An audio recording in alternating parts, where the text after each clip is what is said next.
এই দুনিয়ার পুরো জীবনটা এটা হচ্ছে লালসাময় একটা জীবন, লোভ, মরিচিকা, মায়াজাল। এই মায়াজালে আমরা আটকে আছি, ফলে মৃত্যুর কথা আমরা ভুলে গিয়েছি। পাগলের মতো ছুটছি, আরো টাকা লাগবে, আরো খ্যাতি লাগবে, আরো যশ লাগবে, আরো দাপট লাগবে। আমার এত টাকা দিয়ে কি হবে, এত সম্পদ দিয়ে কি হবে, এত ব্যস্ততা দিয়ে কি হবে তোমার? স্টপ, থামুন, অনেক হয়েছে, আন্না, থামুন। Take a rest, take a breath and think about death. Think that you have to go back to your Lord. একটু বসেন না, একটু ভাবেন যে আমাকে চলে যেতে হবে, চলে যেতে হবে। এই কোলাহল, এই ব্যস্ততা, এগুলো থাকবে, থাকবো না আমি। সাইয়েদনা ওমর ফারুক বলেছেন, মুতু ক্বাবলা আন তামুতু, মরার আগে একবার মরো। হাসিবু ক্বাবলা আন তুহাসাবু আলাইকুম, তোমার হিসাব নেওয়ার আগে তুমি একবার নিজের হিসাবটা করো না। কাগজ বের করে একটু লিখো না, কি কি ভালো কাজ করছিলা, যেগুলো দিয়ে নাজাতের ওসিলা হতে পারে। 1 2 3, আর কি কি আকাম কুকাম করছো দেখো না, লিখে দেখো তোমার অবস্থাটা কি। মরার আগে একবার মরো। মরার আগে খাটের মধ্যে শুয়ে শটান করে চোখ বন্ধ করে একবার মরার ভান করে দেখেন কেমন লাগে। চোখটা বন্ধ করেন আর ভাবেন আপনি নাই, কি কি হতে পারে ভাবেন। আপনার ছেলে মেয়েরা কান্না জুড়ে দিবে, আপনার প্রাণের স্ত্রী বিলাপ শুরু করে দিবে, বন্ধু বান্ধবের চিৎকার আর মাতম, স্থানীয় এলাকার মসজিদে ঘোষণা, অমুক এলাকার নিবাসী অমুক ভাই অমুকের ছেলে অমুক দুনিয়ায় নাই। সব আত্মীয়রা চলে আসবে, ফেসবুকে স্ট্যাটাস দেয়া হবে, সবাই সবাইকে জানাবে বিকাল 4টায় অমুক হাই স্কুল ময়দানে আপনার জানাজা। ছুটে আসবে, সবাই ছুটে আসবে আপনাকে শেষ বিদায় দিতে, গুড বাই জানানোর জন্য, আল ওয়াদা, বিদায় জানাতে আসবে সবাই। 4 তাকবীর দিয়ে আপনার জানাজা হবে, অশ্রুসিক্ত জানাজায় আপনার বিদায় হবে।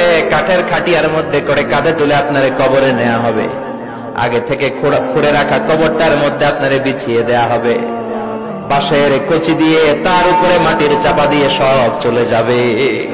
ভাবেন না একবার চোখ বন্ধ করে, this is the circle of life, this is the nature of life. এটা সবার হবে, আমার হবে, আপনার হবে।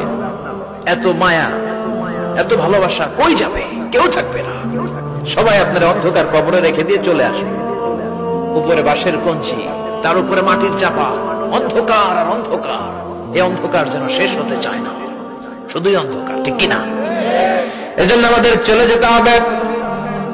দাদা গেল, চাচা গেল, মামা গেল, আমাদেরকেও যেতে হবে, জোরে কোন ঠিক কিনা?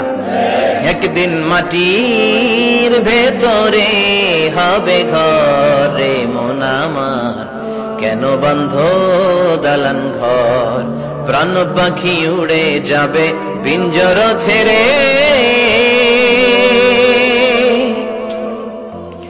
ধরা ধামে সবই রবে তুমি যাবে চলে, বন্ধু বান্ধব যত, মাতা পিতা দ্বারা সুত, সবই হবে তোমার পরে মন আমার, কেন বন্ধ দালান ঘর, একদিন মাটির ভেতরে হবে ঘরে মন আমার, কেন বন্ধ দালান ঘর, ঠিক কিনা?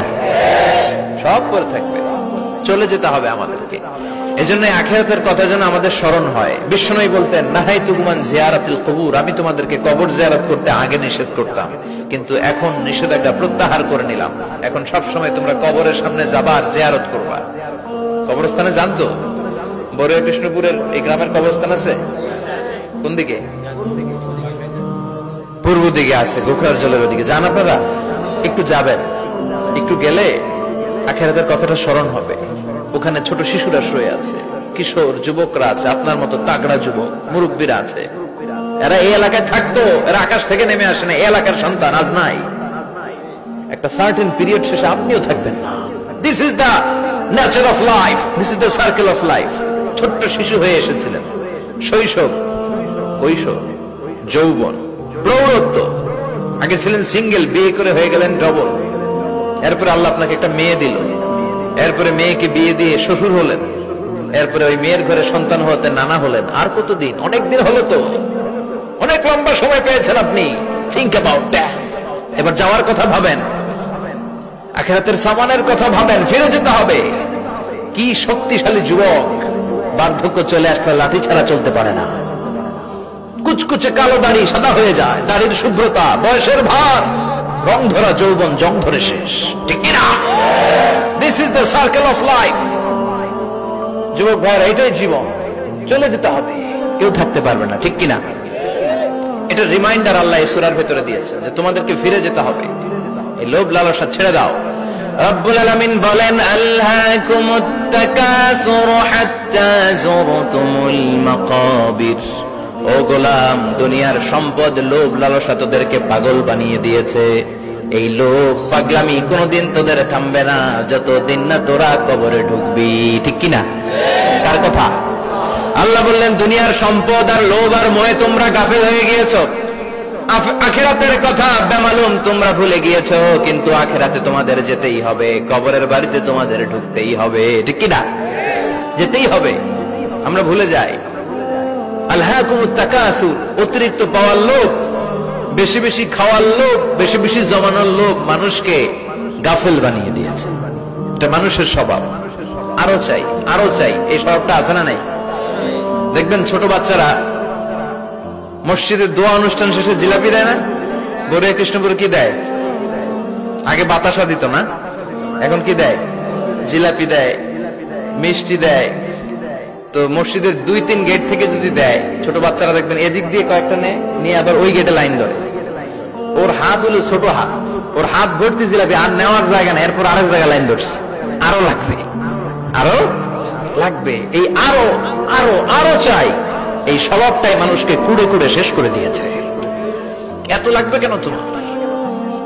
চাহিদার কোনো শেষ নাই, unlimited demand of human being. যার আছে বেশি তার চাই বেশি, যার সাইকেল আছে তার হুন্ডা চাই, হুন্ডা আছে তো প্রাইভেট কার চাই, প্রাইভেট কার আছে তো প্লেন চাই, প্লেন আছে তো হেলিকপ্টার চাই, হেলিকপ্টার আছে তো ওইটা চাই, ওইটা আছে তো সেটা চাই, ঠিক কিনা? এলাকার মেম্বার যে হয়েছে চেয়ারম্যান হতে চায়, আছে না নাই? চেয়ারম্যান সাহেব এমপি হতে চায়, আছে না নাই? এমপি সাহেব মন্ত্রী হতে চায়, আছে না নাই? মন্ত্রী সাহেব প্রধানমন্ত্রী হতে চায়, আছে না নাই? কিন্তু এই দেশে সুযোগ নাই। কথা কন, এই দেশে প্রধানমন্ত্রী সিলেক্টেড, 2-3 জনের বাইরে কেউ প্রধানমন্ত্রী হইতে পারবি না, ঠিক কিনা? আমার এই জীবনে তো আমি 2-3 জনেরই দেখলাম।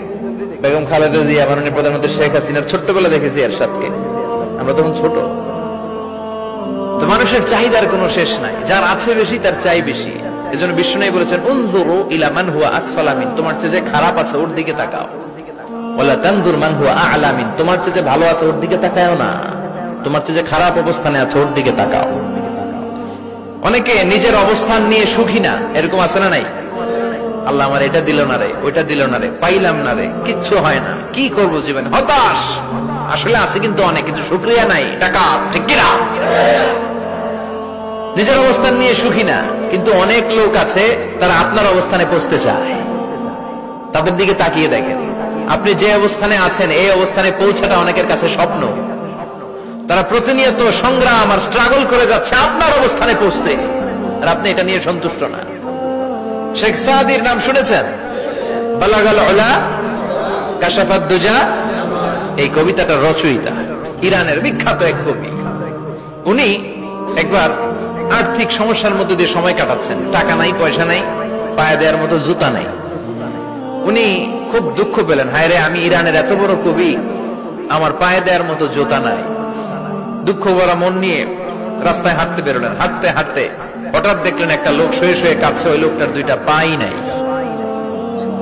পাই নাই। উনি সেজদায় পড়ে গেলেন, আল্লাহর কাছে ক্ষমা চাইলেন, আল্লাহ অনেক দিয়েছো, শুকর আলহামদুলিল্লাহ। এজন্য যেই পরিস্থিতিতেই থাকি না কেন আমরা কি পড়বো? জোরে বলেন, কি পড়বো? এজন্য কানাতু মিনাল ইসলাম, অল্পে তুষ্ট থাকার নাম হলো ইসলাম। সম্পদ লাগবে কিন্তু সম্পদের পাহাড় লাগবে না, ঠিক না? অল্প খান, অল্প পড়েন, অল্প জামান, অল্পের ভেতরে বরকত ঢুকাইয়া দিছে কে? দেখবেন যাদের সম্পদ অল্প তারা সুখী বেশি।